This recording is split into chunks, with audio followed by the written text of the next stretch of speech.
Hey guys, today I'm going to be sharing my current foundation routine. These are the products that I've been going towards recently. They're my go-tos. You guys probably have known because you'll see them in a lot of my tutorials, but I figured I would share with you guys.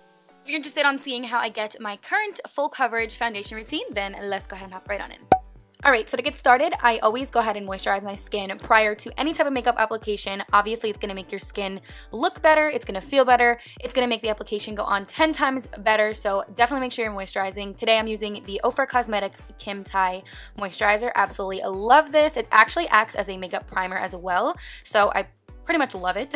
I'm going to be putting it all over my skin, blending it in down to my neck, and then we're going to go in with some primer. Today I'm using the Smashbox Photo Primer, and I am obsessed with this primer. It is a silicone based primer, so what it's going to do is really sink into your pores, give an even canvas, really clean slate for your foundation, and it's just going to make everything go on so much easier, so much smoother. So I'm just going to pump a little bit into my hands and blend it into mainly my T-zone area, like the middle region of my face, and really sink it into the pores in blotting motions and circular motions and just getting it all in there intact.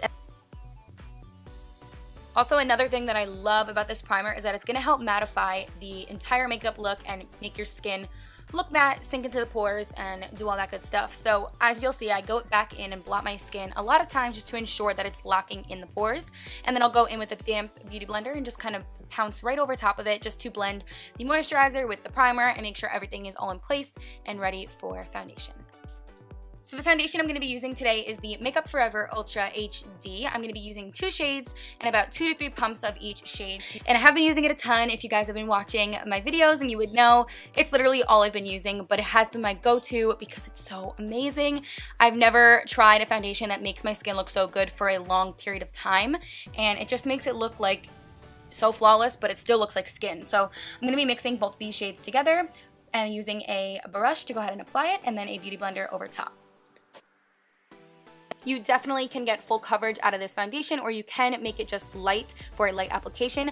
I always recommend to start out with a light application for a flawless looking face, just because you don't want to end up with a cakey look. So my #1 rule is to definitely start out very light-handed, and you can always go over top with more. And I'm going to be using this Moda brush. This is the gold collection. It's like that oval brush. And then I'll go in with a beauty blender to go pounce right on top of it towards the end. And I just love the way this foundation looks on my skin personally and how it wears throughout the day. It is gorgeous. So I'm going to go ahead and mix those two. Make sure to evenly distribute this product through the entire face, forehead, and a little bit down the neck to match with the body. I know throughout this video my coloring is going to look a little off, but that's because I do a self-tan and have been in the sun a little bit, so my coloring is not matching up with my face, but you guys get the drill. But this is seriously my favorite way to apply it, and I just love the way this brush applies it as well. It just gives such a flawless look. Oh, I just can't get over it. Like, I've been absolutely loving it. And of course, this is a higher end foundation, and a lot of these products I'm using actually are higher end. I did not mean to do that on purpose. None of that was intentional. It's seriously just been my go-to everyday type of foundation look, but you definitely can get a flawless looking face using drugstore products as well. Around the forehead area, I do like to go ahead and apply it with that brush as well, and apply just a little bit, and then I'll go in with a beauty blender around my hairline and pounce that in, just because my hair is a little bit darker at the top. I don't want to have the foundation really running into it, so I do like to use a sponge for that. And also right now, I did just get my hair re-dyed and redone, so it looks a little funky by my hairline, but that is because of the dye and whatever. So yeah, I'm not orange there. It just is appearing that way on camera. I do not know why, but yeah, we're just gonna go ahead and pounce that product right by the hairline. So once I get my desired coverage on my face for foundation, I'm going to go in with some concealer. I'm taking my trusty Tarte Shape Tape in the shade Medium, and I'm going to go ahead and pop that right underneath my eyes in a triangle motion, and then take the remainder of what we blended out down the nose, by the chin, and by the middle of my forehead. And this is a perfect shade for me as I get a little bit darker, but I'm obsessed with this concealer, you guys. Like, I know I use it a ton, but it seriously does not give me any type of crease, and it just looks so flawless, especially when you set it. I'm telling you, it looks airbrushed. So I'm just gonna go ahead and blend that in with a damp beauty blender, and yeah, blend it right into the motion that I had applied it. This will give a brightened, uplifted effect, as well as hide any type of bag or anything like that, and will just look like your skin is popping. So another tip that I have for you guys is when you apply the concealer on the under eyes, do not apply too much in one step, just because it will look a little bit cakey and creasy, and you want to make sure you're blending it out evenly. that's just what I've found works for me. I don't apply a lot, and if I feel like I need a little bit more, I will go back in with a little bit more. But starting out with a little bit always helps so you don't get that cakey look right away. So to give it some additional color back into the skin, I'm going in with the Anastasia contour stick in the shade Mink.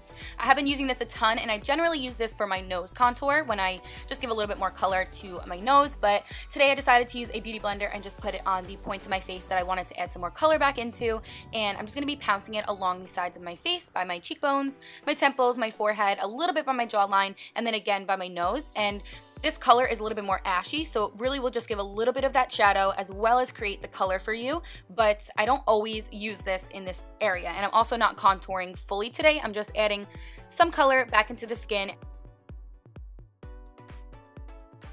This is the e.l.f. contouring palette. I'm going to just go in with those two brown shades on the end. You can see I use them a ton. I'm absolutely obsessed with this. I think it gives the most natural type of color to the skin and also looks really great and lasts all day, which I love. So I have been going towards this a lot, and I'm just going to go right over those areas I use the Anastasia stick in and just put it over there and pounce it right in with the beauty blender. I think using a beauty blender actually makes it look a ton more natural to the skin and just looks like your skin.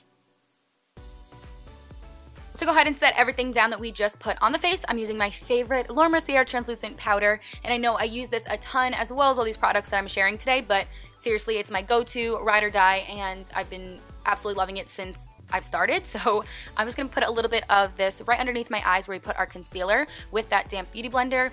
I tell you guys this so much, but when you use a damp beauty blender to go ahead and set your under eyes, it makes it like so much more airbrush looking as opposed to looking like powder. This just looks like your skin is mattified and no oil whatsoever. It just makes everything look so perfect and just like, I don't want to say porcelain, but so perfect. So I'm just going to go ahead and put that underneath, blend it out.